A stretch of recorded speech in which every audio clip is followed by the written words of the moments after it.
Well. Lions fans. It's your boy Man, DC1. Yeah, it's your boy DC1. No, Miss J. This is D313XP, man. Got to talk about the reaction of the Detroit Lions versus the San Francisco 49ers. The Lions lose 34 to 31 after having a 24 to 7 halftime lead, and the San Francisco 49ers went on a second half run, which they took the lead and never relinquished it. And the Detroit Lions was 30 minutes away to get going to the Super Bowl, which that will be on hold going into next season. So, no, Miss J, what's going on with you, man? How you feeling? all right, man. First off, this has been a while since we've done this together, especially for my end, because I've been, missing COVID and all that. All I have to do is make videos on the other channel, which I haven't done quite that much, except for the game, end of the games. Even last game, I couldn't do one, and now I'm back here to celebrate. Unfortunately, I wish I was back on much better circumstances, but yeah, it is what it is. I'm all right. How about you? I mean, I'm good, man. I'm good, man. Just 2024, man. It's been pretty good overall. Just a little disappointing on the outcome of the game, man. So, but we're gonna get into it, man. Let's get into it, no, Miss J. So, the reaction of tonight's game, man, the NFC Championship game, man. Listen, the Lions had a great start. Started off the gate, coming out 14 to nothing. With and they came out the gate with scoring of four of they five scoring drives. And the second half, they just disappeared. Um, and the Lions, they could their defenses show why this is one of the reasons that our defense needs to gets improved, especially in the secondary overall, and what I'm saying, going into next season. So no, Miss man, I'm gonna let you go ahead and start first when your reaction to tonight's game, man. Okay, so my reaction to this game, I had believe we had a chance to win this game. Let's be real, we did.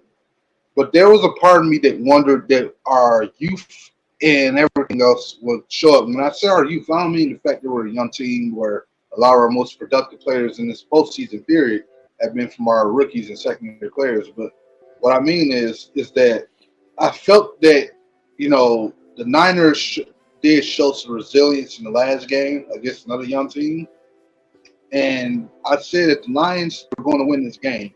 They were going to have to execute. And I think that's where the youth showed up to me the most because when you are an experienced veteran team, yeah, you can start ugly as we've seen with the 49ers today, but you had the ability, if the team gives you the opportunity, you'll show that you can fight yourself back in the game.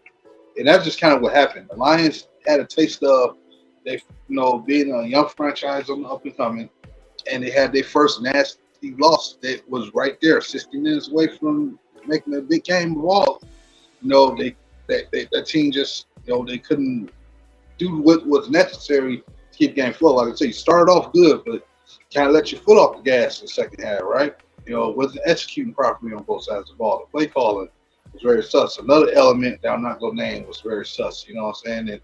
And yeah, man, you gotta finish games, man. You can't just start off hot. You gotta finish. Now, one thing I will say this: I know you probably gonna have an issue about it, but I don't really have an issue with the fourth down calls, and I'm gonna tell you why, real quickly. Because at the end of the day, those fourth down happens. Nobody's having a problem with it. When we've done fake punts from our own 20 down there and got the yards we need to get, nobody complain. It's always going to be like that when it doesn't work. People are going to say we should have took this, we should have took that. There was an uncharacteristic turnover that happened with a rookie in a big moment. There was the big play that defense had a chance to make a play on, couldn't execute, hold on to the ball, or at least not play, which gave setting up a touchdown and gave the momentum. Football, any sport in general, is a game of momentum. And you as a team have to understand how exactly you got to take that momentum. They did a good job the first couple games, but this is one that you knew you was on the road. Now it's been two homes. The Lions fans did show up. Shout out to them, but you kind of needed to play a little bit more sternly and more keen in your approach of this game, and they did not do that enough in the second half. the game doesn't end in the first half. It ends when that clock is zero. So this is a lesson learned for even more than the players, for the coaching staff, even more for them, because now Dan Campbell has to go in all season to figure out what's next, and that's why I'm gonna be paying attention. But that's my reaction. I'm angry and I'm more disappointed, but it's like at the same time I'm more proud because they did overachieve. So don't be hating on the team and wishing to, get rid of the fire every coach in the world. We still would like to hope we can bring Ben Johnson and Aaron Glenn back. But if I had to guess, they will be. That's on to you. Like I said, man, to me, I want to congratulate you. You got echo in the background now. Uh-oh.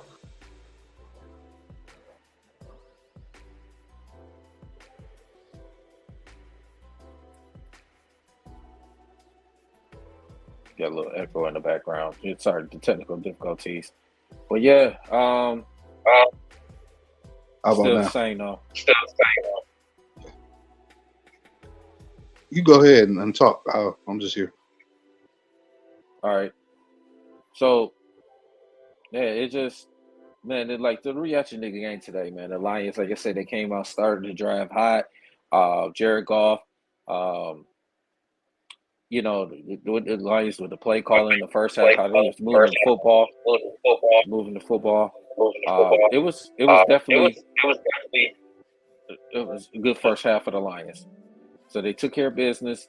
They scored on their first 4 of their 5 scoring drives, and they came out. They took care of business in the first half. But like you said, you got to play 4 quarters. Second half, the Lions, I felt like that they didn't. With the play calling was to Jared Goff. He didn't make the right. He had some throws. It was a lot of short. It was behind him. There was been an issue with with Jared Goff with the type of throws that he has been going through and stuff. But not having Amon-Ra St. Brown involved in the second half. In the second half. Very disappointing. To late in the game. So, but yeah, but the key drops with Josh Reynolds. Josh Reynolds made them key drops, especially on the fourth down that they went for earlier. That was written right in his hands. And then Josh Reynolds, he dropped. It's echoing though. It's echoing in the background.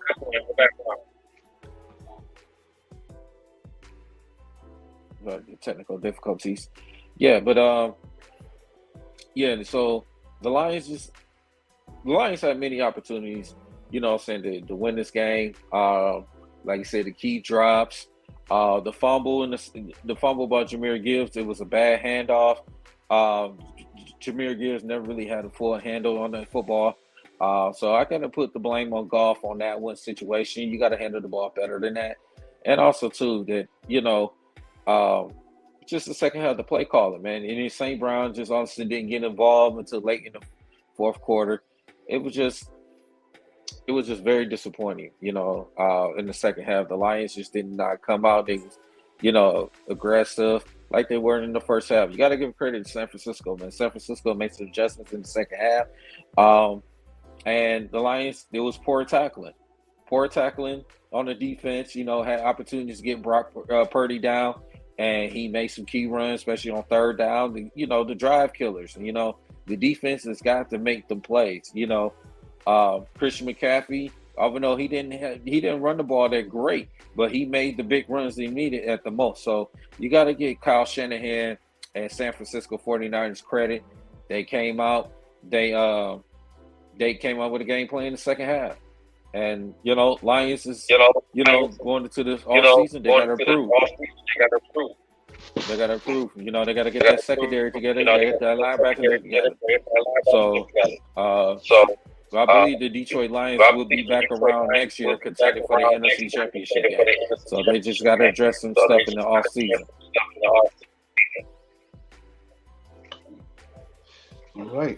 All right. First off, am I clear? It's still echoing. Oh for man, your yeah, background. baby. Oh man. Well, I'm sorry for the echoes. Anybody? We have some technical difficulties, but yeah, man, that's just what it is. You know, the Lions had execution problems. Problems to me, it sounds like the basics. They had to go back to the drawing board on this one, man. They gotta go back to the drawing board. They gotta get back down to the fundamentals. When you lack fundamentals, you're going to lose games like this, and that's why I think where the Lions got tipped up. Because I don't even think it's much. No, they can say to us all day they expected to be in this game and this and that and third, but that's what you're supposed to say. I think a lot of those guys, they never been in this position before, so they don't really understand the adjustment. But I feel like this is more on the coaching staff, though. They got to get more down to the fundamentals. The fundamentals start there. You know what I'm saying? They have to make sure that on their end that they're doing everything they're supposed to do to put this team in the right position. Then the players are supposed to execute. So if you go, just like I said, start with that coordination. Aaron Glenn, I know people are going to try to tear him down because defense gave up 17 unanswered points late in the fourth. You know what I'm saying? I mean, late in the third to the fourth. But you got to understand this: your offense put them in that position too. This defense has been bend and don't break. So y'all have to understand is that you can't ask them to come out there and stop that team that's been in this game for the last 3 years alone and expect them to just hold them out to 10 points because your fandom and your Kool-Aidism says that it should. You can't do that. This is an NFL franchise that's been winning games with no matter who the quarterback was. So you gotta be honest. You had to know it's going to be a dogfight, no matter how hard you started off. This ain't the first time we started off fast and then nearly lost the game or had lost the game. Go back to the New Orleans Saints game in the regular season. You started off fast in that one. That game almost could have lost that one, but you held on. But this is the playoffs. This is the NFC Championship game. One thing CJGJ was right about is that the four best teams, it's about the four best teams. You were one of the best teams. And at the end of the day, you got to play up to that part. I don't care how good you are. If you don't stick to the game plan effectively, you're going to have heartbreak moments like this. But it's not over. Like I said, they know what they need now. You clearly got a path. You need to see what you likely probably going to extend Goff. Like I said, I think it's always going to be like a 2-3 year deal they were going to give him, and he's still in the contract for next year. So it is what it is there. As far as the rest of the roster, you got to make sure your O line is put together and healthy. Because one thing, no matter how much time you got there, it don't mean nothing that nobody can stay there healthy. So you got to figure out what you're going to do with that. You got to figure out also what you're going to do with this front seven of the defense and the secondary. Because you can get some better players in the secondary, but I will tell you this much: you need some speed on that up front. You need to be able to cover those outside gaps. You need to be able to stuff the middle. You know what I'm saying? Make those open field tackles are terrible. And part of the reason why you struggle to make open field tackles isn't just about speed. It's also about the fluidness. Like when you go against these running backs, Christian McCaffrey, like he's bulked up since his first few years in the league.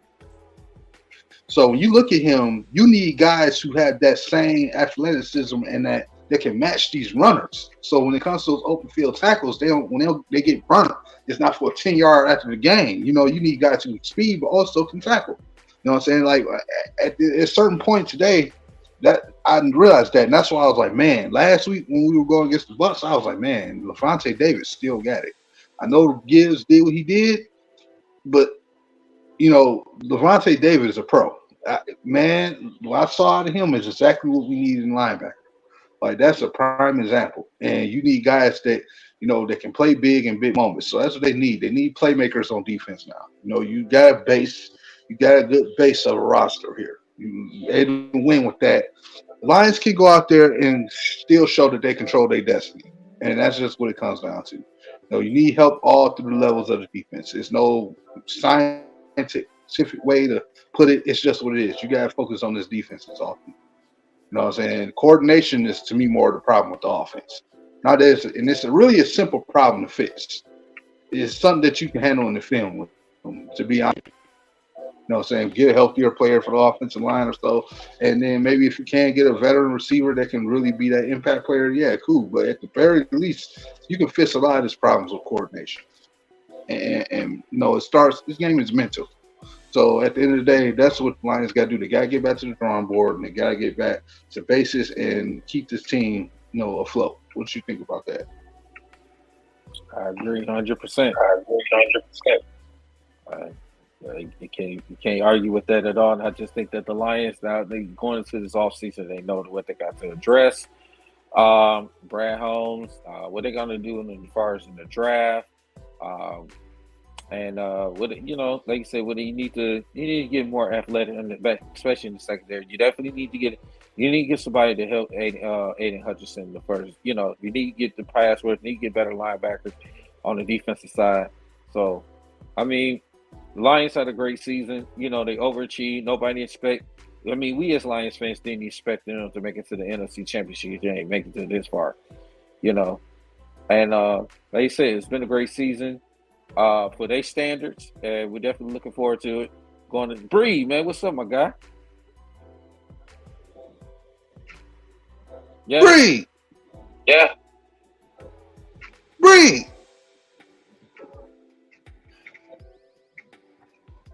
Bree. I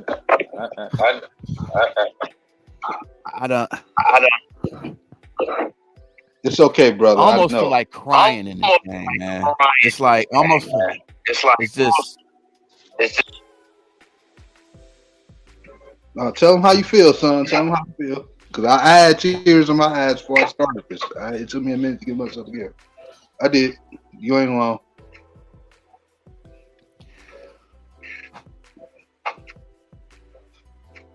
I don't even know what to say. Man.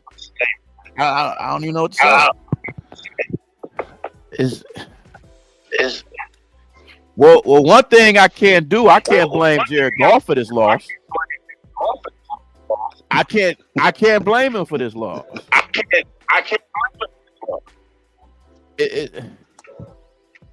It's a lot of people I can blame for this loss. And Dan Campbell is one of them.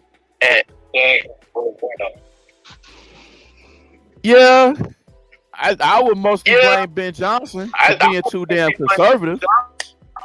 Yeah, that's more who I blame the most because, like I said, people trying to blame Dan Campbell mainly because of the fourth down calls, which I think is stupid.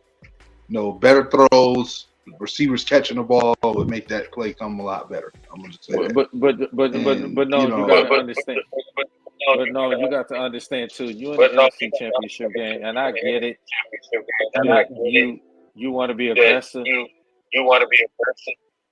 But when it's a time and a place to do it. When you had the opportunity to get to the Super Bowl,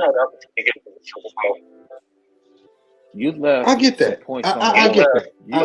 You left the points on. But why is it always like that when it works? Because you left some points on the the points out there because it would have been a different outcome in the game. I totally get that. Goals. But you know what? It wasn't the whole reason because you still had other opportunities. Like I said, you got receivers now holding on to the ball. Josh Reynolds with them two huge drops. That's a veteran on our team too. You gotta be critical in that. We depend on you. Yeah. You had no problem catching passes the last couple games. We went for it on 4th and 1 our first playoff game. Got a touchdown. It's that's why they call it.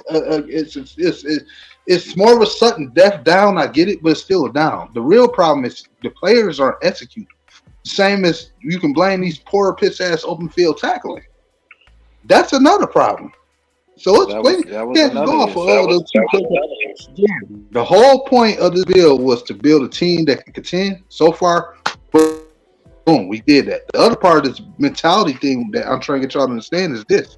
And I know it's about to go past 20 minutes on our time, but I don't even care. The point is, this whole scenario, this was supposed to be a team that changed their mentality. We can't sit here and be feeling okay at one point, and then when we lose the game, we start saying we should have took field goals. We were supposed to be getting coached out that mentality. Fuck field goals, touchdowns. That's all I heard for years. Now let's go for the touchdown. Now we wish we had the field goal. And now our excuse is we go keep moving the goalposts. Next year, if we in the Super Bowl and we lose, is it going to be because we went 4 on 4 down, or is it because we just didn't execute? We got to get back down to the grid line of basis. This has been a good season, but execution and piss poor tackling on defense. This team still lacks talent defensively, but they're in the right spot. They, like you said, Gotta get in the off season. We gotta address that defense, no matter what. You address that defense, guess what? You ain't gotta worry about fourth down like that. You address the defense properly, you won't have to worry about it. You get this offense to get coordinated properly, you won't have to go to the fourth down calls. Remember, there were games we didn't have to go for it on fourth down because we were doing our business ahead of time. That's what this game has taught me. That's why I sent I don't know if it was in our private our private phone chat or not. I said the 49ers could be the Pacers to us, to what the Pacers were to the Pistons back in the day. They could be the roadblock. When they got the opportunity to execute, they executed. When we didn't, they took advantage. That's what winning teams do. So what that tells me, this team has to get back, start over, go back to the drawing board and say, okay, this is what we need to do moving forward. It's not time to sit here and nitpick about fourth down calls and, we should have kicked the field goal. When you start doing that, that means you weren't confident going into the game. You can't play these games with regrets. It's a game of inches. Football, y'all both know that better than me. Y'all both have played it way better. I understand that now. I understand what you're saying, but when you in the championship game, when you have the opportunity to go to the Super Bowl, sometimes you got to take those points. You cannot sit up here because that's what happened with San Francisco. They already had momentum in the second half. Yeah. You did not kick that field goal. And you went for it on fourth down. And you turned over on downs. The momentum of the Lions went downhill. You already had that turnover. When your defense on the field too long. You cannot put your defense in that situation. You got to get the opportunity. You get the points. Sometimes you got to. Because the deeper in the playoffs, it gets harder. You got to take the points. I get what Dan Campbell has been doing. But there's opportunity. You on the road in a hostile environment. You got to take the points. Yeah, I just know we weren't saying that in the first half. That's all I know. Until we gave them the momentum, and it wasn't the fourth down situation that gave them the momentum. That's all I'm saying.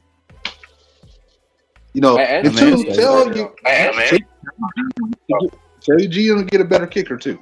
Big and trust. Go ahead, Bree. I mean, it's a lot of things you can put onto this game. It's just the Gibbs fumble that hurt. You know, definitely not kicking the ball when you can make us up 17. That was the turning point of the game to me. And the Vildor play where he just didn't get the interception. That was just it just happens. I mean, Ayuk. Gotta give credit to Ayuk. He did his thing. But it's just like and I agree with Norm about the missed tackling. The missed tackling killed us. You made Brock Purdy like he was Lamar Jackson out there. And you can't do that. This is why I always say the Lions always have an issue with running quarterbacks. This is another prime example. They don't have it. It's the inexperience. That inexperience came in handy in this game. And they should have blew the 49ers out completely. But they stayed. They were too conservative when they were up, and teams got to stop doing that. You got to still keep putting the foot in their neck. Forget that conservative stuff. You got to just keep going at them. And that's what's wrong with sports today. We try to be too. Everybody try to be too cute and all this. It's like, man, forget that cute stuff. You got to still blow teams out. You know, you on the road. You can't let the crowd any incentive of just amping the team up and giving them an advantage. You can't do that. And I gotta say this. I don't know if y'all talk about this, but I gotta say this. Cam Sutton. You're not that guy. You're not that guy. I have more trust in Grindor than I do Cam Sutton. And that's not saying much. I have more trust in Jerry Jacobs than I do Cam Sutton.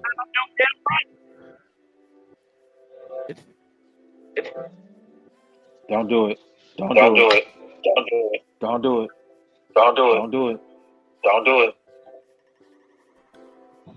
I got more trust in my nuts than I do Cam Sutton. And I don't trust my nuts at all.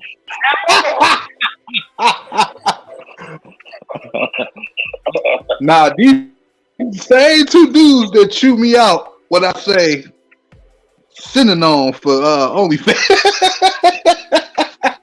Brought to you by StreamYard and whoever Nolan is upset at. We have nothing to do with any of that. That's between Nomis and his anger towards StreamYard and everybody else that's in Michigan and in the country. Boy, I missed y'all. Do you know how many numbers I passed up by watching this game at the watch party? At least about 10 of them. Man. I know, Bree. I know. Damn you Lions. I passed up about 10, 15 holes. Oh, Lord. That's what I said. Yeah. Oh, Lord. That's what I said. I feel mad for you, brother. Damn. But listen, like I said, man, the Lions, like I said, we all knew it from the get-go. They got their destiny in their own hands. You know what I'm saying? Like I said, I'm angry too right now. I do. I feel mad, but it's like, what can I do? You know what I'm saying? We know what the game plan got to be going forward this year. We can sit here all day and point the blame finger, this and that and third, who's responsible for it. That's what the media go do. What we need to do now is start getting on the ball and start saying, okay, what's next moving forward? What are they looking at? Because one thing that was a blessing about this season, despite they ended not getting into a Super Bowl, the game plan to me is hands down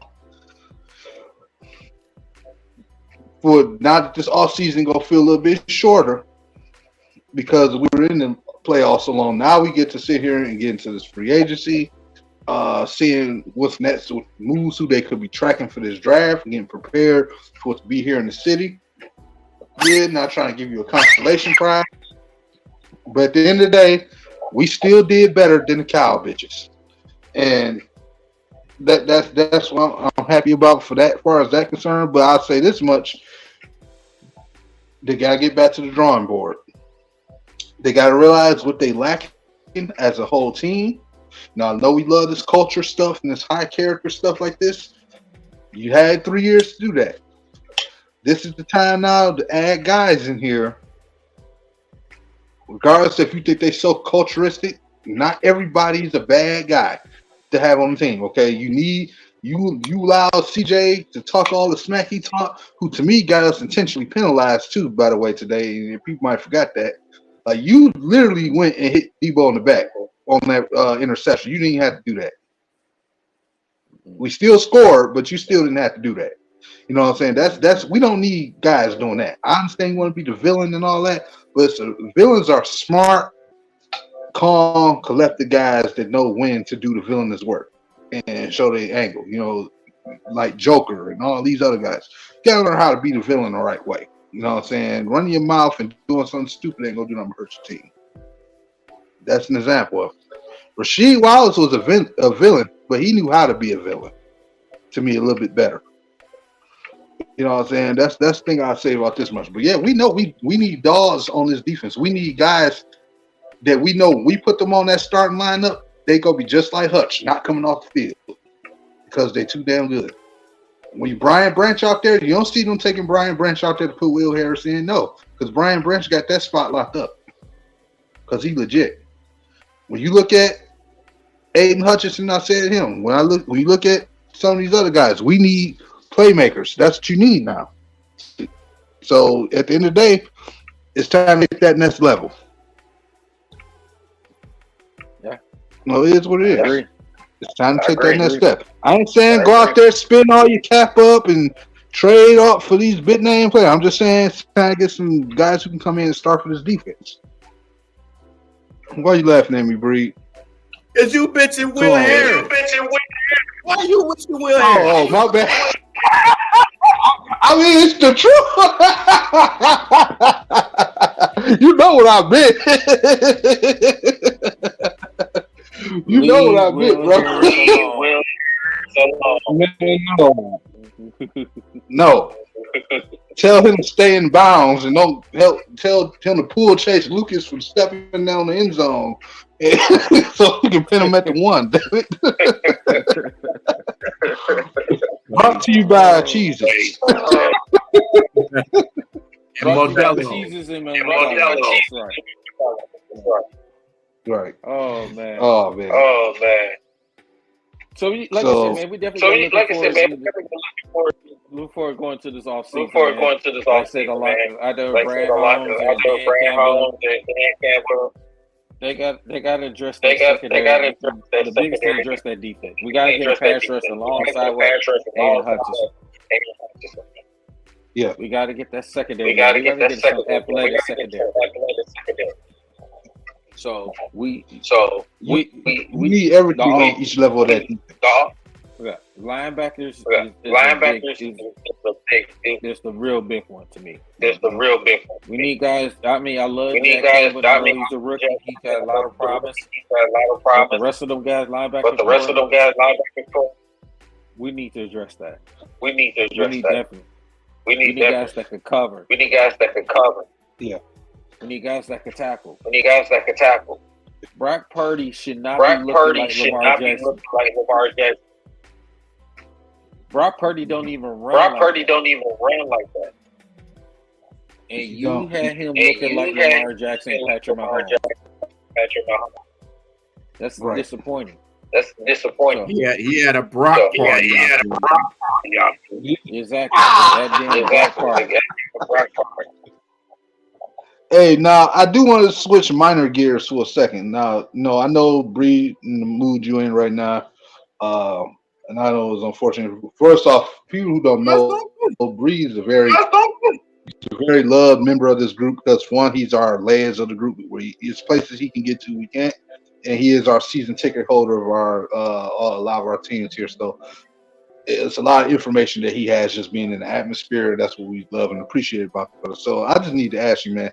But I guess I could say the overall playoffs, but specifically today, because I know they had the watch party down there today. What was just like the atmosphere? It seemed like they were just as crowded as they were on regular game day. Oh, it was crazy, bro. The atmosphere was insane. It was just everybody was amped up. Even watching the Chiefs and the Ravens game, everybody was so into the Chiefs winning. It was excited about the Chiefs winning. But then when the game started, the crowd just went nuts. When Lions scored, they went even more. So the atmosphere was just incredible. The fans, it came together, giving each other high fives and stuff whenever they scored. They were talking to each other. So it was all love, man. So, but by the time the game was over, you saw people leaving early. A couple people was throwing shit. And I was like, yeah. You're not gonna need that popcorn anymore. Honestly. So, yeah. It is what it is. But the atmosphere was good. It was good. I think. Yeah. Really looking forward to next year and then even the draft too, man. So it's a lot to look forward to next season. But I ain't gonna lie, I was kind of pissed. But as much as I want to say it was a good season, I still feel in my mind like inside I'm kind of like and we should have won. I get it. And we should have won. You know what I'm saying? I gotta let it go. I gotta let it go. Right. I get it. Go ahead, no. I totally understand. No, I didn't cut you off. I totally understand. I just told him that when we started, I said, man, like I'm in that mode where it's like, I'm just disappointed, like how your parents be with you when you made a mistake that those uncharacteristic. Like I'm disappointed, mad. I'm just disappointed. Like you just feel so bad afterwards. Like, God damn, I don't want to be disappointed in me, but not. Right. If that's what it is, and it's hard because the emotion's so high right now, and we finna go through a bad week of media talking about this and who pointing finger at that and all this stuff. For me, it's like this. It's time for us to get down to business because we got work to do. And that's the only way we gonna be able to get through it. Because we gotta remember what our goal was as an SP is one of the few decent content creators you can watch. Just go give it to you down the middle, no matter how much we may disagree with each other or not, or agree with each other, we gotta get down to business to just give people the information that we know and that we research best and just follow what they're doing, to keep these fans updated, because that's what happens with this fan base. I've been seeing it in years. Your Kool-Aid, they get so high and mighty, and then when they feel like they get smacked in the mouth, it's a bad downer. That's why I don't drink energy drinks, because I'm afraid that it gets me too up and then I'm down. So you know what I'm saying? I don't like drinking energy drinks. No, I'm dead serious. No, the Modelo's is more of a chill thing for me, but yeah. I ain't had one in about 2 weeks either, so I need to get me one. I got one right here. I ain't put it in the freezer. But anyway, yeah, man. Like I said, when your supporters that have a team and you start putting these phrases, you gotta understand. Both teams got grown men that got families and everything to play for. So you can't just we probably should have blew them out, but they wouldn't just go sit there and take that. That's why I was on to the Lions to execute right. You know what I'm saying? No matter what you want to accuse of the play call or this and that, or who didn't do this and who got hurt and this and who did that, it's up to the Lions in that moment to figure it out. And this is what they got to learn from. You know what I'm saying? We seen this with the 04 Pistons. When they was developing that team, they kept getting smacked in the mouth out of pace. That's why I said, because this be the team that's going to be smacking us in the mouth for the next couple of years, because we do see the 49ers next year. And I think it's on the road. And we do see, I think, Baltimore, next year too, or I know Buffalo was one of them. Saying we go see some big teams next year. Buffalo. And we got the Rams coming back here. Oh, okay, we got the Bills. But we see some teams next year, and we got to be ready for those type of teams again. So this just one test. They got to learn from this. I still expect them to take the division next year.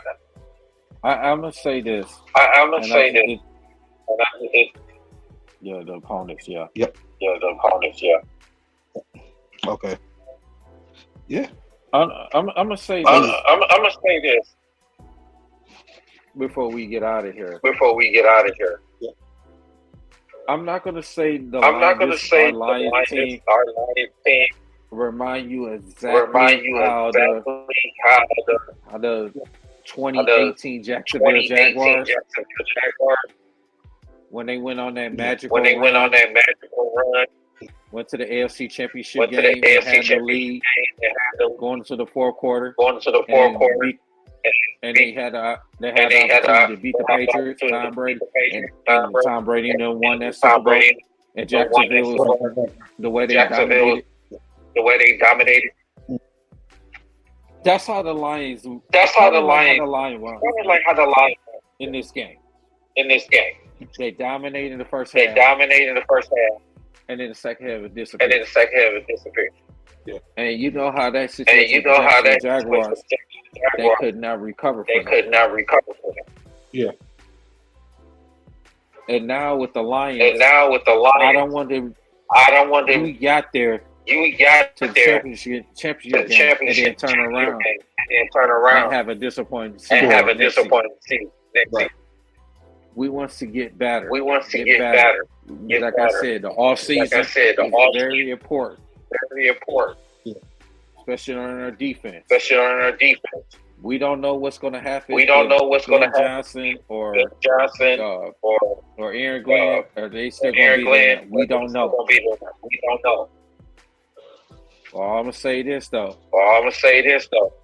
That defense from top to bottom has to get addressed. Offensively, we just continue to get healthy. Especially in our offensive line. And get our running backs healthy. Jared Goff probably gonna get suspended. So we'll see what's going to happen. This offseason. I just don't want the Lions to fall into that trap. Like how the Jacksonville Jaguars did back in 2018 when they went on that magic run, and then they did not make the playoffs. We'll see. I knew Jacksonville wasn't going to go nowhere. We got Royals as a quarterback. You ain't going nowhere. You ain't going nowhere. No matter what this you got, when you got Royals as quarterback, you ain't going nowhere. That's like having I can't think of this quarterback now. Little sad face. Oh, Sad. I don't know you talking about. I got it on the tip of my tongue. Oh yeah. I personally, I always liked him outside of football. He seemed like a decent guy, but it's like in football, like I don't understand. But anyway, well, you know what? I say there's some differences though between this team and that Jacksonville team. Is to me, yeah, they had a lot of good players on that roster. But to me, I feel like the Lions, to me, homegrown their team a little bit more. Now, they don't always mean nothing. But what I'm saying is I think the coaching situation is different. And I think the way the Lions address certain things are a little bit different. The reason why I think I'll give them a chance, because it's, to me, they're going to catch at least half their teams they face next year off guard. There's going to be some teams we think may be good. We thought Seattle was going to be in the playoffs this year, remember? Coming into the season. And they ended up not going. And, I'm saying, so we're going to have our games to win. I think that team was predicated. They built that team out of, they bought that team a lot. They drafted some good pieces, but then they quickly got there because they kept spending a lot of cap, bringing guys in. And that was, on paper, you could say it's somewhat right move if you were trying to hurry up and win now. But I feel like they never knew how to rebound from that. And that, like you said, part of that was that quarterback. Because he was the biggest reason why. Like, once they figured out what he was doing with that roster, they was like, okay, this and that and third. But it's like, even then, when he was gone, they still could never get it right until recently. And then now they even back hurt again with the new guy they got. So, to me, I think it's culture with the coach. I think that's part of the reason why that happened. And I think, like you said, the quarterback was another reason. Because, like I said, you brought some talent on there. Some of them guys only played well for like that 1 year, and then they were kind of falling off. Then you remember Ramsey got traded because of that after that season. Like, he got traded because of that during that season. So he got out there trading, and that was the thing with their staff over there. They were really good at bringing people in, but they couldn't keep them because remember, Allen Robinson got traded, Jalen Ramsey got traded, other guys left. You know what I'm saying? It was something about them bringing in. They almost remind me of OKC back in the day. Everybody brought in. They were good at bringing them in, but they left. Speaking of OKC, salute to Pistons. They got a little win against OKC. That was, I guess you could say, that's a little what you call prize for that consolation prize. But yeah, man. And Bree got enough hats to start a hat store, y'all. But yeah, man. It's you see that name, right? You see that name, right?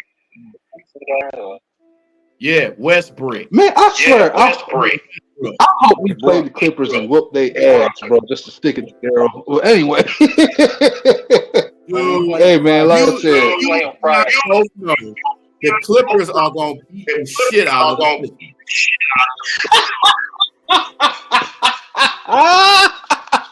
Harden, Westbrook, it's going to score 20 points each, and they're going to win by like 35.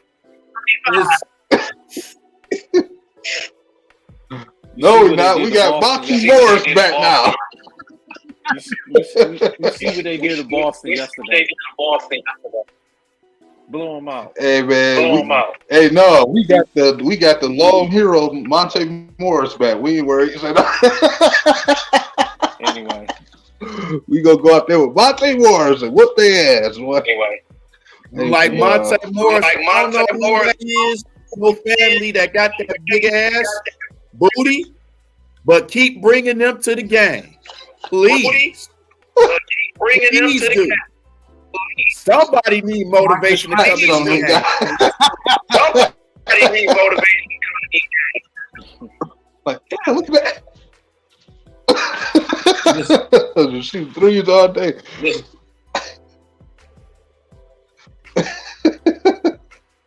I'm just saying, I need motivation to go to these games. Yeah. You gotta play that T.I. song every game. Motivation. Keep doing your job. and I got to say,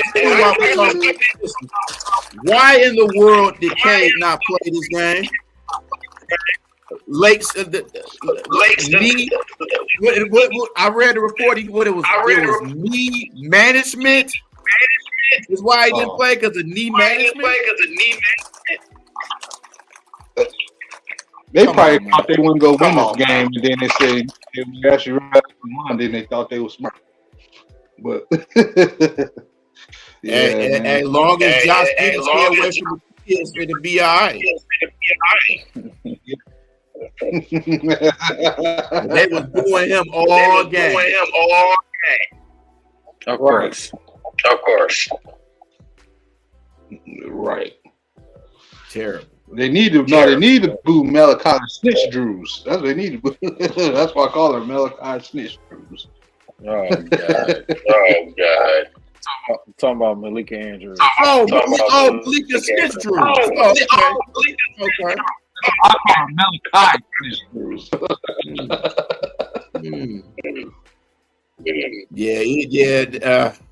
Man, don't get me talking about people from ESPN, especially Kendrick twerking Perkins. Come on, man. Fuck ESPN. Come on, keep twerking on stage, man. Don't do that, man. Come on, bruh. Don't do it. Don't do it. Don't do it. Read some letter. Please consider. She's still. Please stop. Like Kyron Pratt. Cold games. He's terrible. He's terrible. Oh, indeed. Now, I asked Daryl this question before we got started, right? So I said, I wonder if Richard Sherman go call out Brock Purdy today for them dropped INTs. You know what I'm saying? Because remember, a couple years ago, there was a former quarterback we know real well that had some dropped INTs. And I wonder if that's going to happen again, you know, because all the dropped INTs, right? Or was that just a rule made for that one player? I'm curious about that. It could be a rule. It could be. You know. Flopping too. Yep. Just like Stephen A. be flipped. Sandals all day.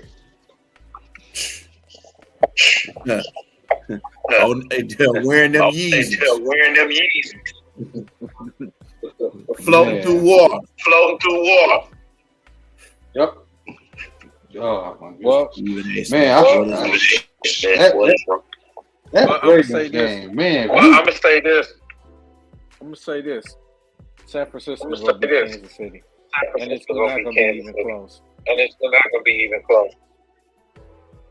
You know, I hope San Francisco win this time too, because I don't feel like looking at this, hearing about freaking Travis Kelce and freaking Taylor Swift all season, bro. That they win. I ain't going to hear about that shit. Man, I'm so sick of seeing that shit. I'm so sick of seeing that shit. If I want to see pasty white women, I'll look at TV. You said who? If I want to look at pasty white women, I will watch MTV and Bravo. Or VH1. Yeah, I went there. He had to get up on that one. He had to get up on that one. He had to get up on that one. Come on, man. I am so sick. Like, come on. Why you keep throwing? And then another thing I'm sick of his ex. And I'm like, just get over it. He moved on. He would have watched him. Just get over it. He moved Like, get over it. Like, come on, man. It's like Just Hilarious and Country Wayne. The dude is over it. Come on, man. Over it. Just hilarious. You talk about something that happened years ago. You know what? Talk about something that happened years ago. You know what I hope happens? This gonna sound real fucked up when I say this, but I hope when the game happens 2 weeks from now for the Super Bowl, I hope Kanye West is at that game, and I hope he in the bowl booth with all of them. I hope he in there. I am. I do. I hope Kanye West go be there. Now I know I'm wrong for that one, but yeah, I hope Kanye's go be there. We need something to tune up that Taylor Swift crap. I ain't gonna hear that the whole Super Bowl. We trying to watch the game. We keep hearing her name, and every time Travis Kelce make a play, they shoot up there. I'm not gonna put up with this shit. Bring Kanye to y'all. Do it with Future, Russell Wilson. Damn it, bring Kanye in there, or play some Kanye West music or something. Have him as a performer, something shit. Man, and I hope he sing that song. Now, I hope he sing that song he made. I made that bitch famous. I hope he do it. I pray to God he do it. Like, I'm sorry. I'm sorry, Taylor. But Beyonce had one of the best songs of all time. I'm sorry. What? Did this dude? I hope he come out there when they're during halftime or something like that. And when they talking to Travis Kelce, I hope you go up to, hey, Travis Kelce, hey, listen, I know this is your moment right now, but Sam Laporta had a better season than you as a rookie. I'm just saying. Or George Kittle was better than you. Exactly. Hey, man, I'm going to be, I think next season going to be tough for the Lions, man, because now they're going to be, teams going to be hunting them, and they're not going to be used to that. So, especially in that division, Packers gonna be better. If Minnesota keeps Kirk Cousins, he can do some things. If he didn't get hurt, they would have been doing some things, especially with that offense. Who knows what you're gonna get with the Bears? So, it's gonna be tough. It's gonna be tough. Before I say this, the NFC. We don't know what's gonna happen.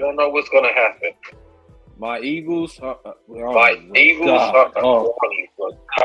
so glad we got Vic Fangio as our defensive coordinator. I'm so glad we got Kellen Moore as our offensive coordinator. Eagles need to get their shit together. We know what the cow bitches are. We know who they are. Here we go. They're a regular season team and make the playoffs and get knocked out first round by. Hashtag. Yeah, here we go. San Francisco. They're gonna lose some of their players. They still gonna be good, but they're gonna lose some of their players. After that. Yeah. I agree with Green Bay. Green Bay is going to get better. It's going to get better. Hell yeah. Anybody else? I don't care about anybody else. I don't care about no Tampa. I don't care about anybody I don't care about anybody else. The Lions, long as they do what they're supposed to do in this offseason, I agree it's going to be tough. But if you really look at the these Lions are going to be one of the top four best teams in the NFC. I mean, San Francisco gonna be around. Philly's gonna be around. Them cow, unfortunately, bitches gonna be around. And it's us. After that, Green Bay. I think Green Bay is under low. But after that, ain't not that many good NFC teams.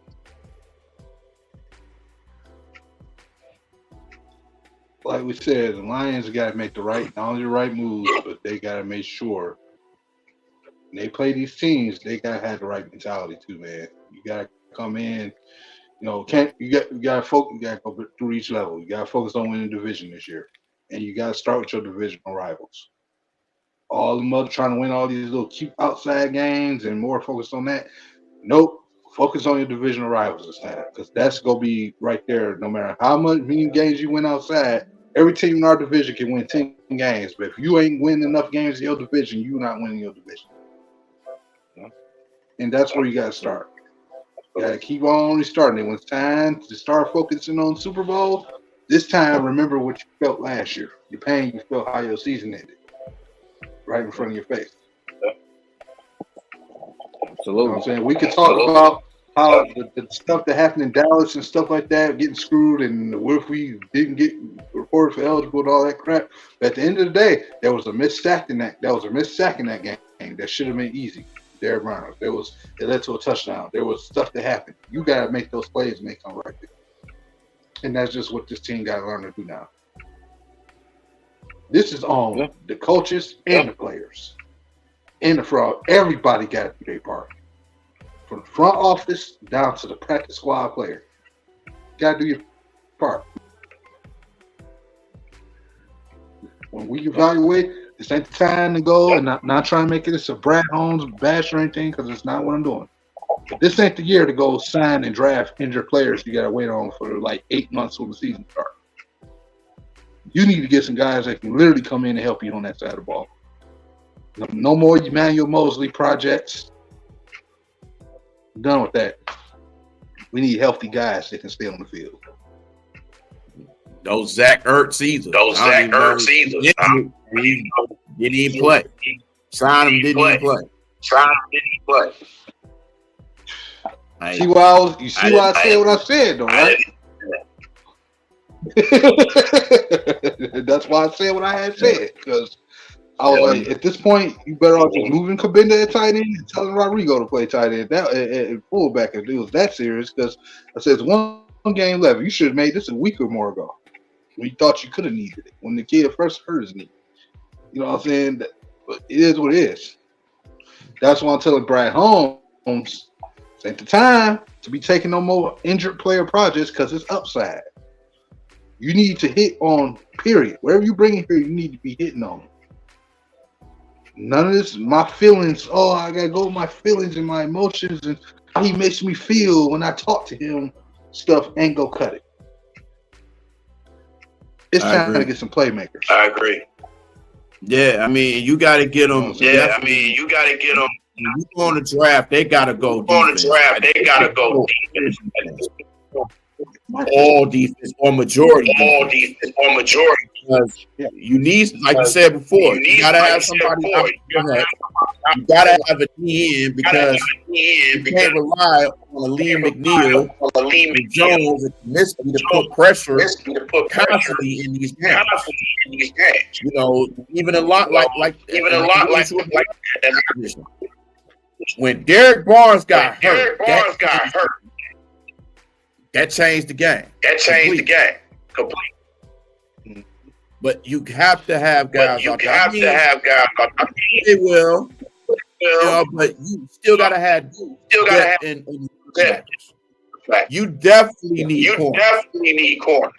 Definitely need corners. Like, I need guys in this draft to give me at least, if I can't get no, superstar Von Miller-esque guys coming out the draft. Can I get somebody that gives me everything that Brian Branch gives me? Multiple use, impact, can be thrown everywhere, can make a play. What I saw today with the Ravens and Kyle Hamilton, I saw Kyle Hamilton make plays today. Say what you want about the Ravens today. Kyle Hamilton was out there making plays. Oh, Kyle Hamilton, a dog. A dog. Good at him at 12. We chose J-Mo, nothing against J-Mo, but I'm just saying. That's what I'm saying. Like, you need guys that could do something different. When I was screaming Isaiah Simmons a few years ago, that was another one. People sleep on that idea of having him. I still think you should go make a move for him. Because you need help. Like, that's just what it. Think about our D line, our interior D. How many different guys was we bring? We had this dude, Bohina, wherever it was. We brought him in. Then he ended up getting cut and released, and then you let go Buzz. We had so many different rotations at that D line. That tells you they had nobody. It's time to you traded up for Broderick Martin and said he was a project. We still need to see why this dude you traded up for him. Next year, you got to show us why he got traded up for. Levi, and you hate it. And you hate to give up guys who are so-called projects and they go somewhere else, superstars, or they're good pieces to another team. Right. You hate to see that. You hate to see that. Right.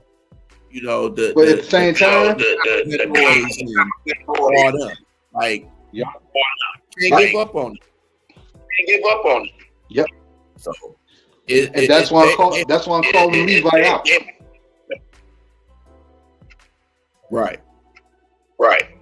Like, Levi, you was drafted to be a 3-tech on this defense, interior pass rusher. That's it, bro. You had this year to kind of get yourself back in football shape. You made some plays here and there. Some games you performed, and some quietly, and then you had a sack a couple times. And you know what? It was games you didn't play at all because you kept getting hurt. Next year, off season, I need to be hearing that Levi is about to take over. I need to see it.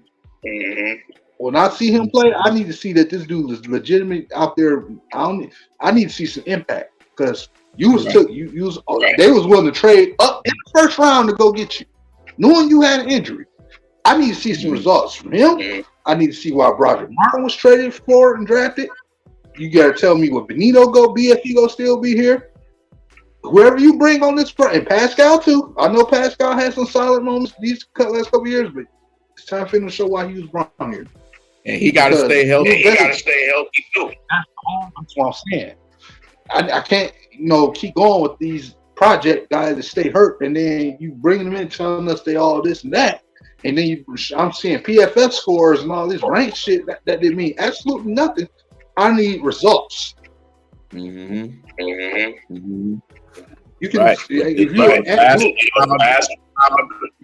the chorus, see what they do. And you just gotta reevaluate all these guys, figure out who you want to stay and who you like. Okay, we're gonna let you go, but you gotta really understand what players fit this system. What players do. What are you gonna do with Tracy Walker? What are you gonna do with some of these other guys? What you gonna do with Jerry Jacobs? What you gonna do with Vildor? What you gonna do with Chase Lucas? What are you gonna do with Marafawa? You gotta figure it out. And if you got a corner out there, you might want to look at Kool-Aid McKinstry at Alabama. Or Sandstream. Hell, I'll take anybody at this point. Shit, but it's a guy like from Wake Forest too. Camion Collins, I like him too. Yeah, I think I know what you're talking about. Wake Forest be having some solid defenders too. They come out every year. Yeah, watch them. That's one point. There is no excuse why you should be. I want to hear about who fits here. I want to hear about, we had this guy ranked this and he wasn't on everybody's. I don't want to hear the stories. I'm sick of looking at, it's cute and all, but I don't want to see another offseason of us talking about rankings and numbers. Oh, he was the second ranked this in the SEC, and he was underrated and run defense this. No, I don't care for that. What I care is, is he does he make big time plays and big time moments? That's the only thing I care about when it comes to this draft. I need playmakers. I need to know when I ask questions next year. Next year we should go say, hey, I feel good about our pass rush this year. Next year we should be saying, hey, I feel better about our guard spot. Let's say get a guard in the third round. I could feel better about our 10-year guards. Do I feel better about our coverages adding these DBs in the draft? If we still got questions and like, damn, I don't know if they improved, that means Brad Holmes didn't do his job. Point blank.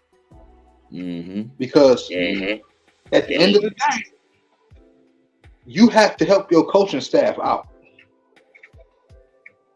Y'all can agree on stuff all you want, but when jobs start getting called for, because it goes back to last year too when they fired Aubrey Pleasant. Nothing against Duker or whatever his name is that took over for him, but I don't see a big difference when you had Pleasant here and Duker. I think personally, some stuff got said. He probably said something, his tone wasn't right, and they fired him. Because I don't see where the big plays have stopped. The big plays are still happening to us, no matter what we do. They are. So, to me, that should tell you that wasn't the problem. That was a scapegoat move out of anger. You wasn't about to do shit to Tyreek Hill that day. Because that's when he got fired, the day after that Dolphins game. Tyreek Hill does that to number one corners. You thought you was going to put two bums and tighten them up, watching them literally hug this dude, and he still catch. That's not coaching. That's just your talent ain't good enough, to stop those type of players. And that's what I'm saying. You have to go out there and get playmakers, but regardless of who they get, they still got to execute. They got to listen to the coaches and do the game plan. That's the other part. That's the other part. And even in the playoffs, every team that they played had dynamic receivers on the team. They had Luka Nakua and Cooper Kupp.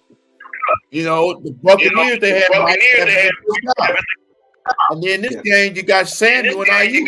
Two of the best receivers in the league.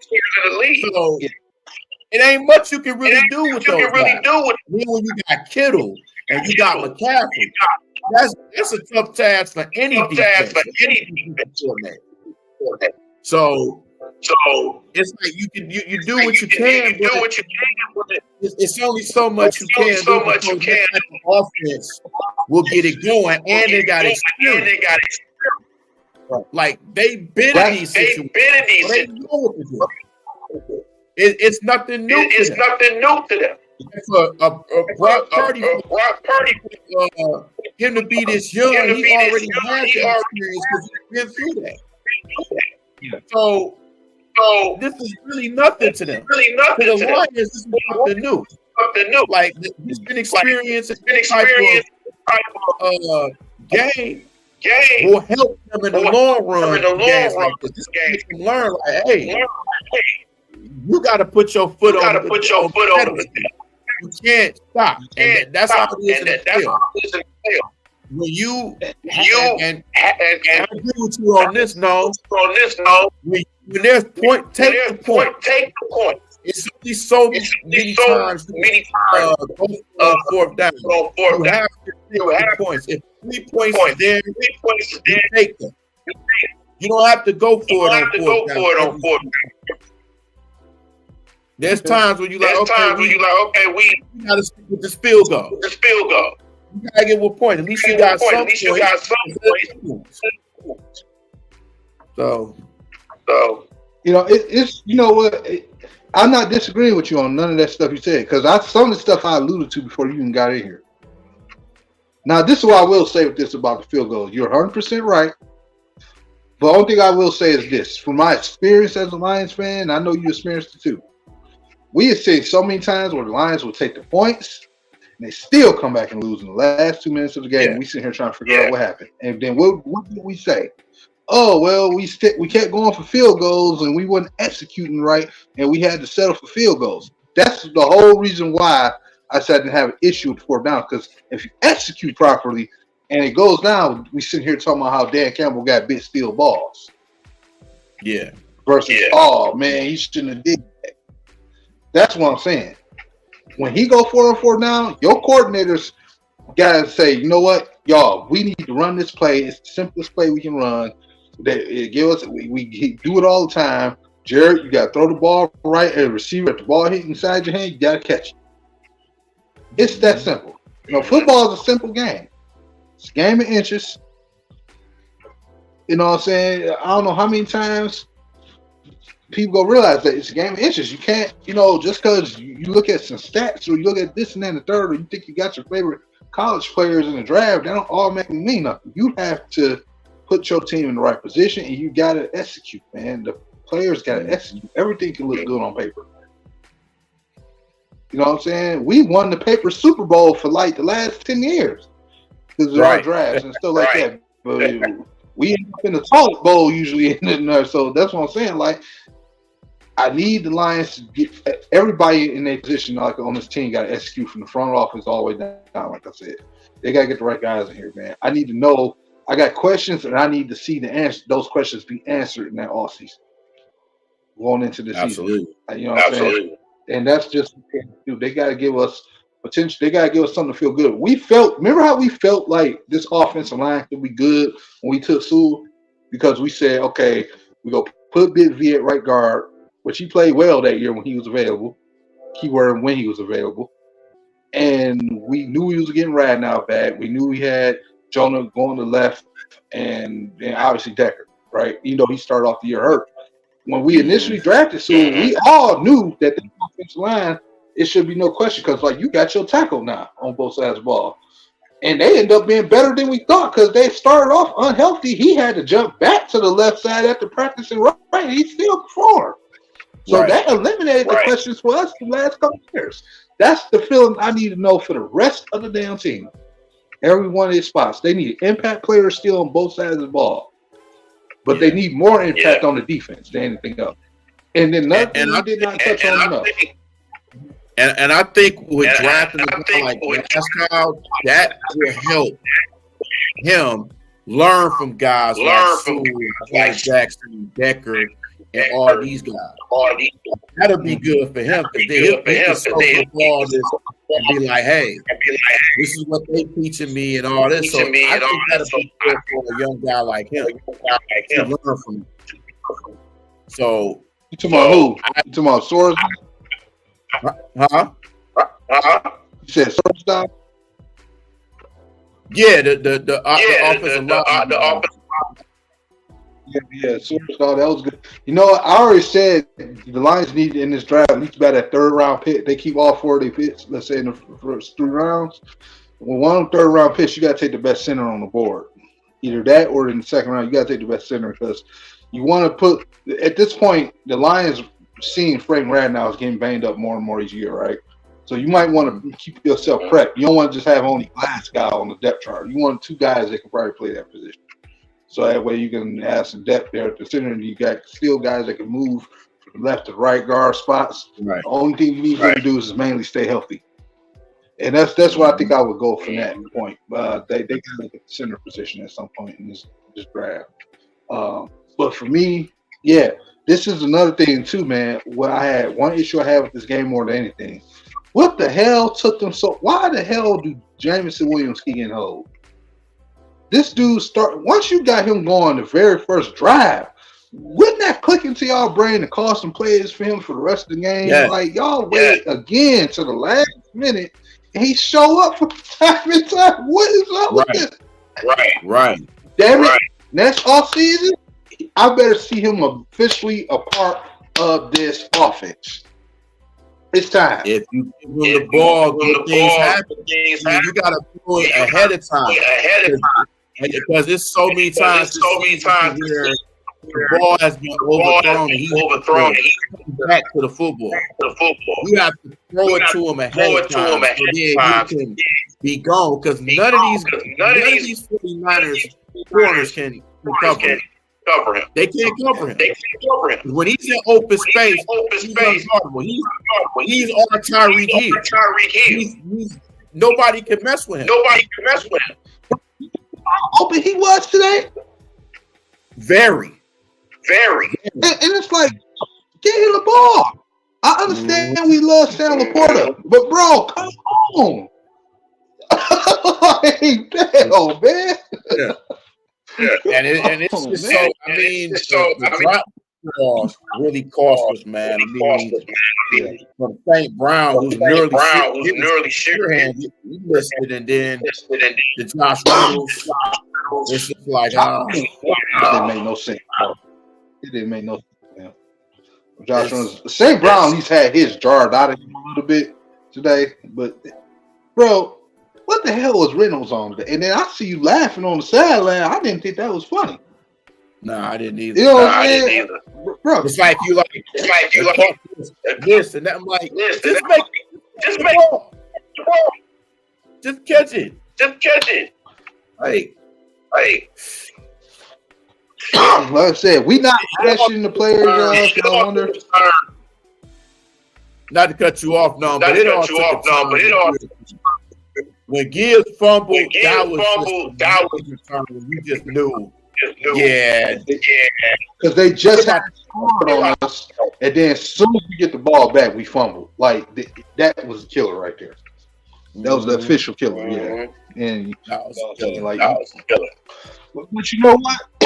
One thing I am happy about, though, despite us not playing, definitely not playing our best game today, you know, this sounds like the casual consolation prize again, but I did like the fact that we showed that these guys, like the 49ers, yeah, we got to respect their experience and all, but they ain't nobody to be afraid of either.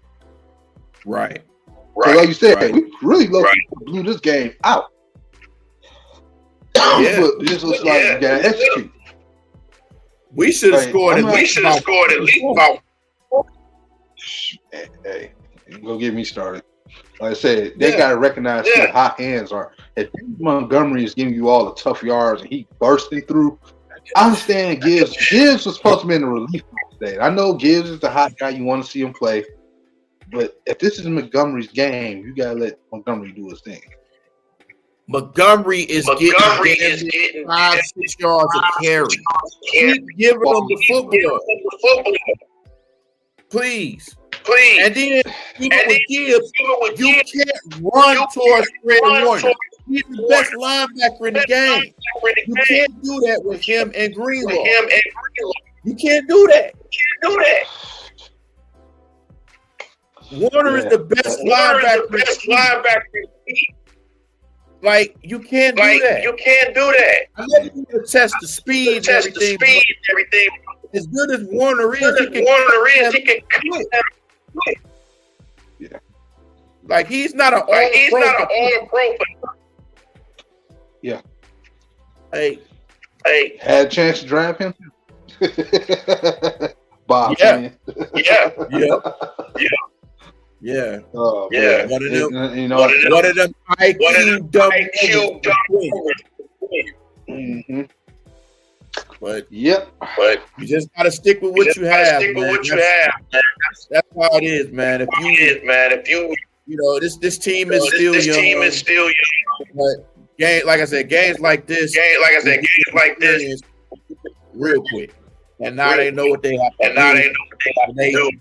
They seize the moment.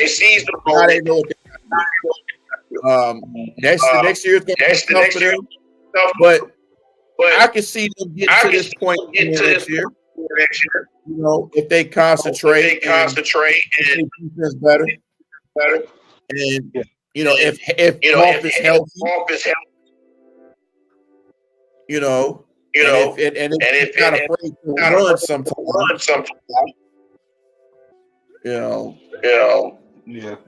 But for him, that was good. Yeah, but it's like I said, man, he has to stop holding on the ball too long for one. It's already bad enough sometimes you be a little bit inaccurate. And it's not that I'm trying to bash Goff. Like I said, I already expect him to get like some kind of extension this offseason, right? But it's just like he has to understand too that you have to have better ball placement and your timing. You have to be able to throw. Whole point is to get the ball out your hands as quick as possible. I watched several guys get open and he'll sit there and be in their direction and still hold on to. Like, bro, they can only get so open, man. You gotta go to the ball, Goff, and you gotta recognize the pressure more.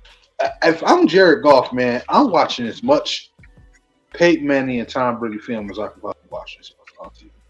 And he needs to go work out with one of them guys because he needs to understand as a stiff quarterback that's not athletic. It's not. You need to go work out with a Peyton Manning. He's a big endorser for us. So go work out with him and learn from him on how to, you know what I'm saying, to watch for the pocket. Because a lot of stuff people talk about when it comes to using your eyes and getting defenders to move and sit and this and that third, that comes from some of the guys who are the best at doing it, like Peyton and Tom Brady and all of them. I need some of these quarterbacks to start learning from the past and taking better their game. Before we start sitting here talking about pay somebody $75 million because they're athletic and they can throw down the field accurately, like that's nice and all, you can run, but what about when it's time to take it to the next level? You know what I'm saying? That's why I don't like. That's another conversation we can have on the show. Hopefully we'll have one this week because I know that things been a little bit discombobulated, but there's more stuff we'll get into the breakdown of on the show. But as far as this, man, they just we need to see them start putting some things together.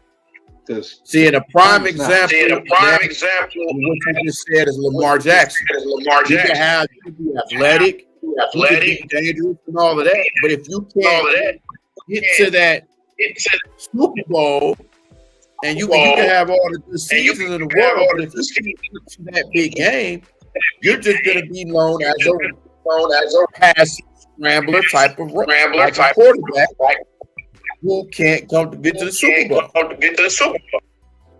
So now you know, when I watched that game too, like it was a little bit of him, it was a little bit of everything too for them, ironically, because it was like things he could have did better. It was things that receivers and the blockers should have did better. The play call, and I'm like, bro, what is Ravens doing? And it was a little bit on everybody. Even the officials screwed them a little bit, man. And but yeah, man, that's the NFL life for you right there, bro. But the thing is, he really doesn't have the number one type of wide receiver either. I mean, I'm not gonna put OBJ there because he's not the type of receiver he used to be. So right, that's what they gonna have to do. They got to draft Zay Flowers another compliment because what is Rashard like? They don't the other receiver they got, he can't stay healthy all the time. Then Zay Flowers, him and the Zay Flowers show. Yeah, Bateman talented, but can't stay healthy. Then it's mainly Lamar in the Flowers show, and OBJ was kind of run there to give him that experience to be there for playoffs. They need another young guy that can stretch the field for Lamar Jackson. You know what I'm saying? They need to go get their AJ Brown. They bit receiver. This is what they're gonna have to do. And that's the perfect thing for somebody like Adams or DeAndre Hopkins. You know, somebody like that. They need that type of wide receiver. They don't know we need that type of wide receiver. We need a number one wide receiver. I mean, we need a number one wide receiver. Hey, Brown, you can say that, but he's not somebody. You can say that, right. You know, to me, they need a guy that can. To me, St. Brown. Yeah. Hey, to me, the Lions need that guy that's like, for Jared Goff, who don't like to stretch downfield with his speed guys all the time. You do like him. You need an AJ Brown guy, like somebody he can just toss it up to, or Brandon, like how he used to with Brandon Cooks. I said Brandon Cooks was fast and real fast at a point in his career, but he can also jump athletically and get the ball. So they need that type of guy. Like that's why I was kind of like shocked that Drake London went as high as he went in the draft a couple years ago. I was like, bro, I didn't think I knew he was good, but I didn't think he was gonna go 5. You know what I'm saying? Yeah. Well, damn, okay. Yeah. Now I was thinking maybe we had to get him later in the draft. Like, you know, he should have been a nice compliment to give somebody a stretch and be nifty. I said, no, Goff can't mess that one up. But the problem is London is that he has Desmond Ridder as a quarterback.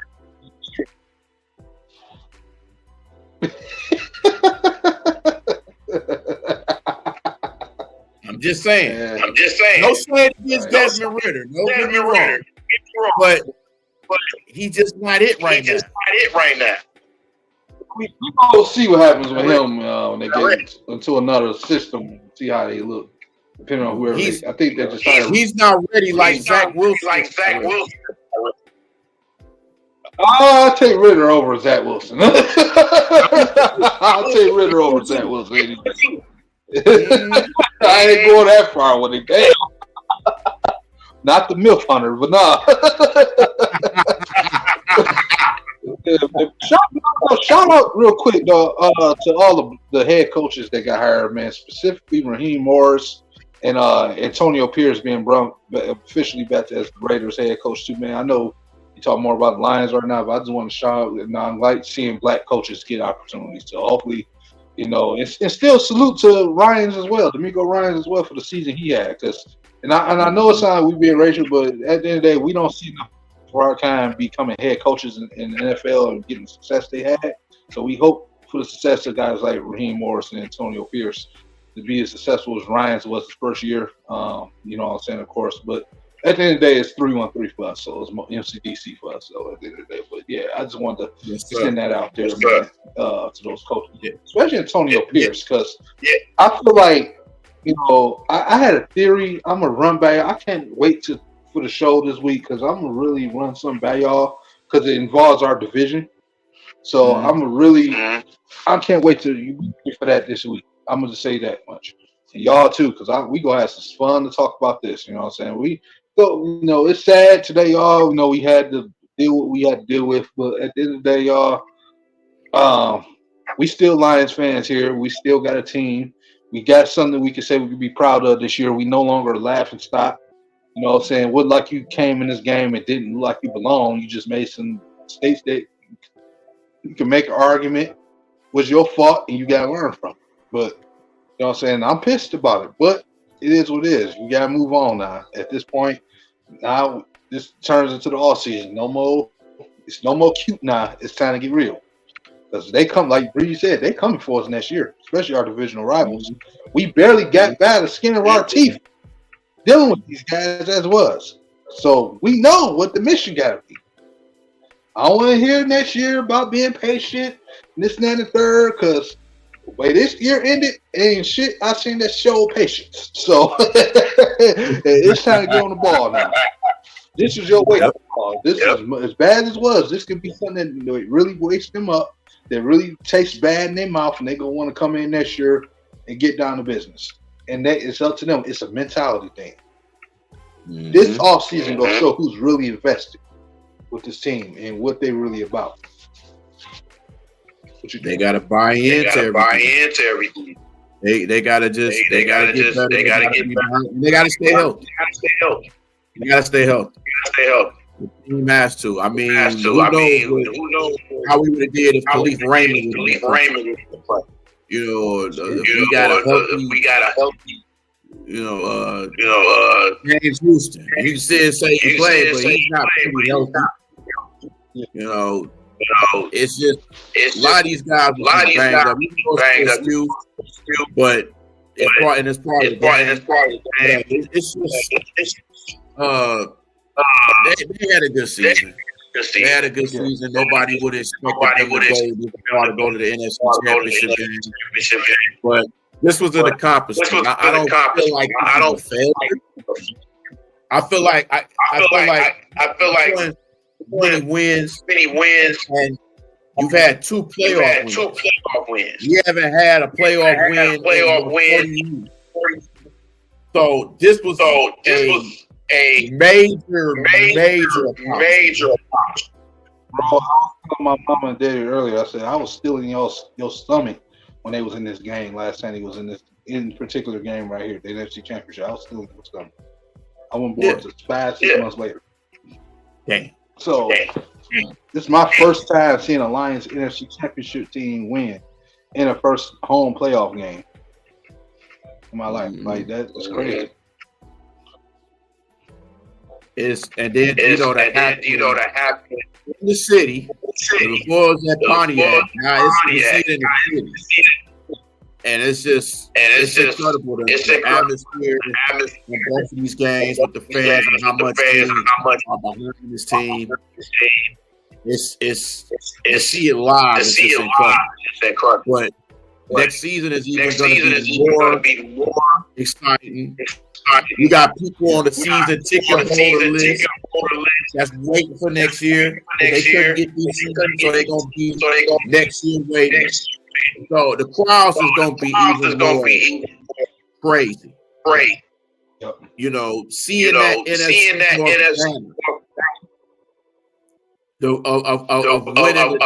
winning was a sight to see. Now next season, you're going to be expected to be in this. And it's just going to be interesting to see how this team is. Expectations. Like they with this season, they had expectations within themselves. Now the NFL and all the crowds and everybody has this thing to where they are expected to be there now. Now that they were in the NFC Championship. They're going to be the expectations of them going to be one of the best teams in the league, and hopefully they just don't plummet. That's disappointment. Because everybody's going to be better. So it's going to be interesting to see how they're going to with the expectation for next season. You know, and also, you know, I gotta point this out. We might not even have Ben Johnson on the coaching staff next season. He might. There are rumors to say he's going to coach. He's going to coach somewhere. So you got to look into that factor too. I mean, if they do, if it does, it does. If they they do. If he don't, he don't. You know, I ain't gonna say I'm not worried, but it's like I'm not worried either at the same time. It's nothing like it is what it is. You know, because shout out to King. He was saying earlier, like, we don't know if the next OC might do better, use golf in a better way. We don't know. Maybe he won't. Maybe he will. Maybe it'll be the same. But we can't, get the whole point too of this bill again. Can't just get caught on just one coordinator. You can't depend on just one offensive coordinator. You gotta have a backup plan. You know what I'm saying? That was the whole point. Right. It's the same head coach at one point that took over the play calling and things low-key got better. Not a lot better, but a lot better than it was that year. You know what I'm saying? So he might know a guy. Like I said, he good at hiring decent coaches. It's just y'all need to make sure y'all team is ready and able to execute. That's all that is. But you never know. So like I said, I'm not worried about Ben Johnson. I didn't think he was going to be the OC any damn way until he actually got the opportunity to help be the pass game coordinator to help with the play calling. I wasn't even thinking about the guy. So I can now all of a sudden because we found him and, oh, man, we hope we don't lose him. You barely noticed him on the team when he was initially as a tight end coach. Exactly. So at the end of the day, I'm not worried about it. So his play calling hasn't been perfect. He's a talented guy. You know what I'm saying? He's a smart guy. But he got to do better, too. Can't just be picking at Aaron Glenn all the goddamn day, who's really the reason why we got as far as we got. Because of Aaron Glenn. If this was still Corey Underling and Paul Pepperoni, we would have never gotten this far this season. We would have never gotten this far, man. Like, it was his defense that helped keep us in. That's why you got to reward this man and give him some talent. And you got people throughout that says he's the best defensive coordinator in the league. You have players saying that. Like this dude ain't no slouch. He's somewhere. He's gonna be in the next couple years. So we just got to really enjoy the fact the time that he's here. And take advantage of the fact that he's coordinator. And just anybody we have on this. It's good that we have everybody. And most of these guys people played in the league. So they're passing that down to these And that's a blessing. Yeah. You know, even with young guys, especially guys like Florida. You got Dan Campbell, who was a tight end. You can teach Laporta everything he knows. Mhm. And that's a blessing. You know, Aaron Glenn. You have guys like Brian Branch and Vendor and Sutton. Aaron Glenn was a corner. So he could teach them everything he knows. So that's The thing is too, man. The other thing I need people to start doing when they say fire Aaron Glenn, quit talking about promoting Kelvin Shepherd. Kelvin Shepherd ain't gonna do no motherfucking better than Aaron Glenn gonna do.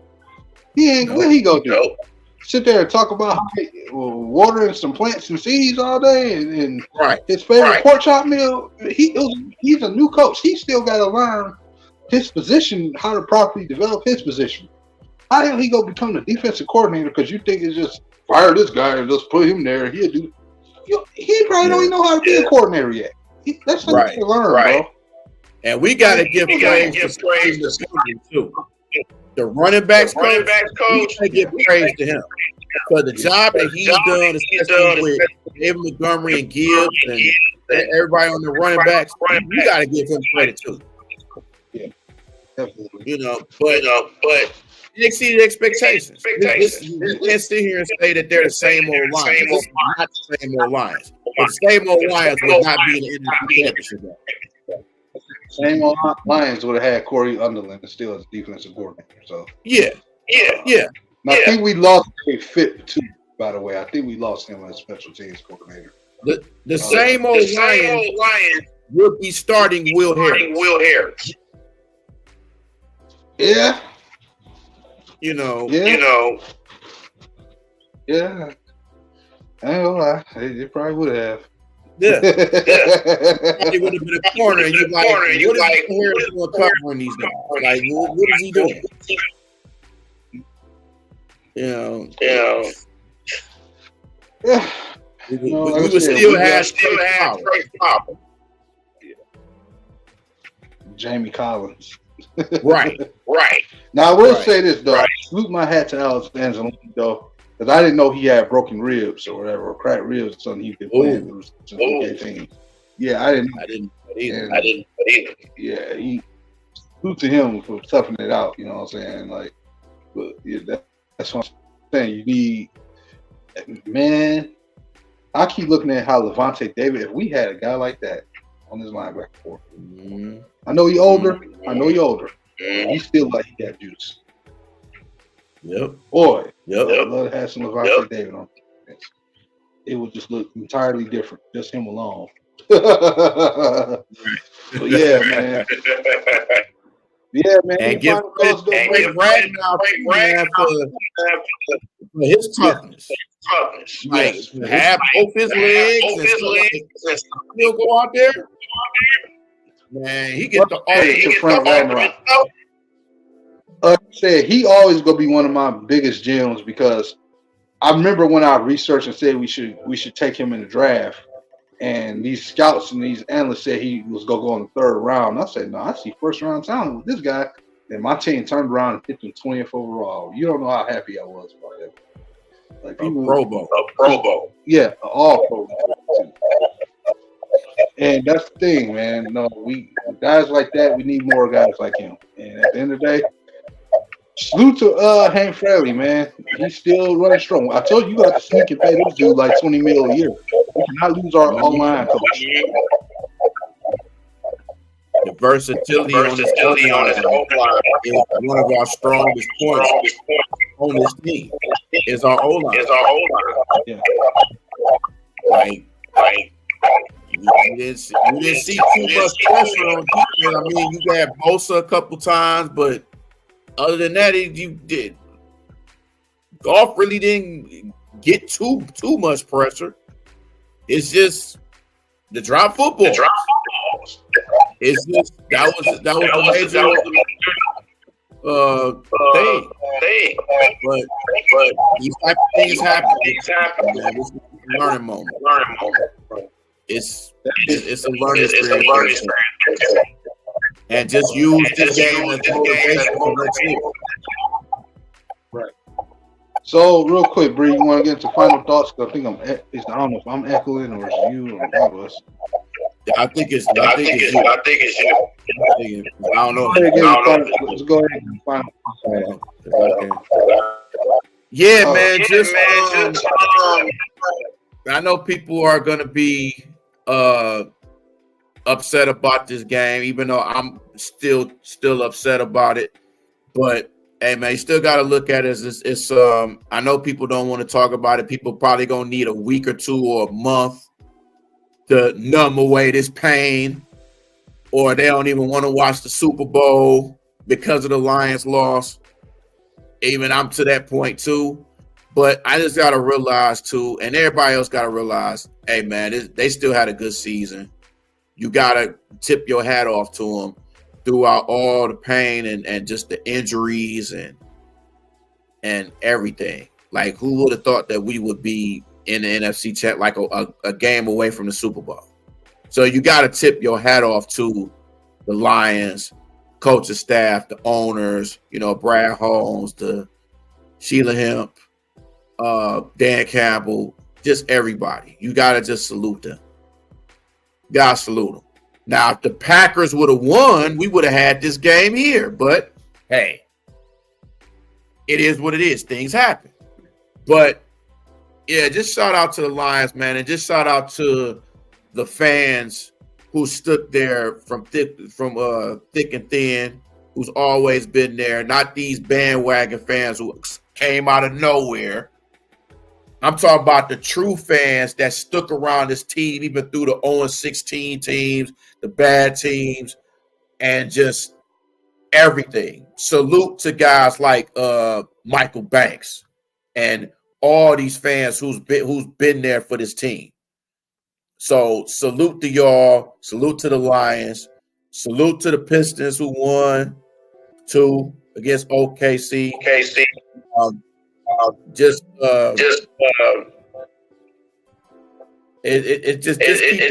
keep your head up. That's all I can say. Just everybody just keep your head up throughout this whole game. Just keep yourself busy so you won't think about it. So yeah, that's pretty much everything. That's all I got, man. That's all I got. Go Lions, boot up, and can't wait till next year. Can't wait till the draft. So see what this team do. And until then, tune in to Michigan Panthers football in March. They'll have it at Ford Field. So, there'll still be football at Ford Field. You just got to wait till March. So, and then next week, Kenneth Walker III going to be a Pro Sports Zone. So, for all y'all Spartan fans, so. But that's what I got, no. Back to you. No. Yeah. Okay. No. So, breathe. Okay. Well, final thoughts for me, man, is the season didn't end the way I wanted it. Despite me not us saying that we didn't think we could get to the Super Bowl this year, you had an opportunity, of course, to get there, but you had to wear that stain to your taste. So some would say I don't have a right to be upset, but you still want to see your teams get to the big game and prove me wrong. And you know what? They still prove me wrong for the most part. Like I said, you could have been worse. You could have been the cowgirls. The cow bitches. I'm sorry. So at the end of the day, you could be a Rangers fan right now. Shout out the retro recap. I know you pissed, bro. I know you mad. We mad too. Yeah. And we was all thinking we was gonna see them at the Super Bowl. Oh man. It is what it is. Shout out to everybody, man. Oh man. Shout out to all the Lions fans out there that showed up to every game this year, even though it was on the road or at home, through all the wins and losses, man, through the weather and everything. Shout out to y'all, man, for real. it helped us win a playoff game or two with noise and stuff like that. So tip y'all hats to y'all, man. You know, y'all showed up at Santa Clara to a certain extent too, but you know, we just couldn't pull that one out, and it sucks. But hey, it is what it is, man. We can't harp on it forever. We got to move on at some point. Still a lot of years left. It's only year 3, about to go into year 4, and see what it's about. I'm proud to say that within my time frame, that my team in 3 years after starting a rebuild got all the way to the NFC Championship. Yeah, they lost, but they at least can say they got there this time, right? So, you know, next year, who knows what's happening, right? Shout out to a lot of our top players, man, that fought hard this year. You know, shout out to, you know, Dan Campbell and the coaching staff overall for a season they put together, man. So at the end of the day, we still got work to do. We still got way more to prove.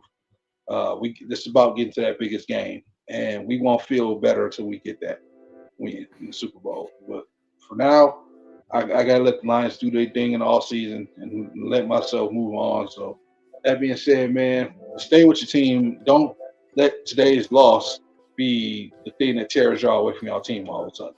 Stay with y'all team, man. At the same level, keep that same energy you had coming into this game. Now that the game over with, and you didn't get what you want. Don't turn the other cheek now. You know what I'm saying? Quit being those type of fans. With that being said, shout out to our boy Daryl, who had to step to leave. Shout out to Bree, who's been down there all year and visiting games and stuff like that.